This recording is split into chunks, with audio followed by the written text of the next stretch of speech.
Assalamu alaikum everyone, my name is 𝖱𝖵𝖮𝖀 and today we are going to discuss about the French Revolution. To understand this topic, we need to know about the causes of the French Revolution. First of all, I want to say that it took place in 1789 and ended till 1799. It was said that France was failing after participating in several wars over the past centuries, including the American Revolution. And in that time, Louis was the king of the France, and he was not a good and strong leader, as he was not understanding the financial affairs, and he was only concerned with his own interest, and he was not taking interest in other people and the interest as well. Now let me tell you about the causes. The causes of the French Revolution can be narrowed into five main factors, that were the state system, absolutism, Enlightenment ideas, food storage, and the American Revolution. So, the state system placed people into group based on their birth and was known as 𝖡𝖱𝖵𝖮𝖴. The first state was made up of the clergy who led the Catholic Church. They were the smallest group and paid no taxes. The higher clergy, like bishops, enjoyed many benefits, while the lower clergy were a common price and nuns. The second estate consists of the nobility and less than 2% of the France population. They were also exempt from the taxes and having to perform work for the government. Most of the France population belonged to the third estate. Most were free peasants, while the other were urban laborers, including the bourgeoisie. The bourgeoisie were France's educated middle class.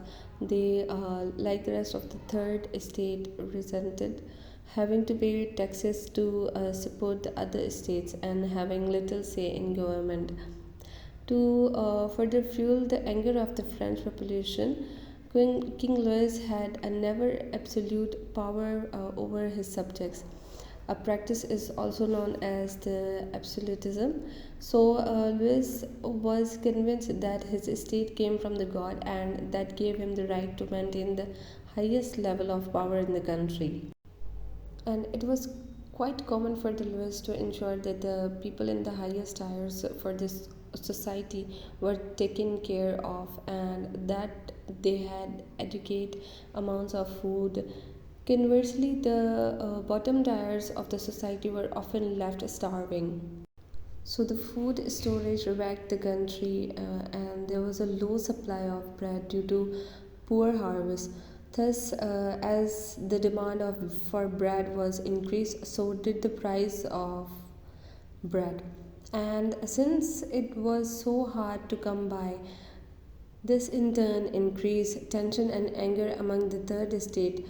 New ideas about how society and government should work were emerging at the same time. These ideas would come primarily from the Enlightenment philosophers who promoted using science and the reasoning over tradition. Enlightening the thinkers championed new ideas regarding government and equality and the democracy as well. So, the people of France were also inspired by the American Revolution, in which the United States successfully gained independence from Britain. So, this served as an example of a successful revolution and provided a guideline as to how a country would operate as a republic instead of monarchy. So, this was the little discussion about the French Revolution from my side. I hope you understood. Thank you, everyone.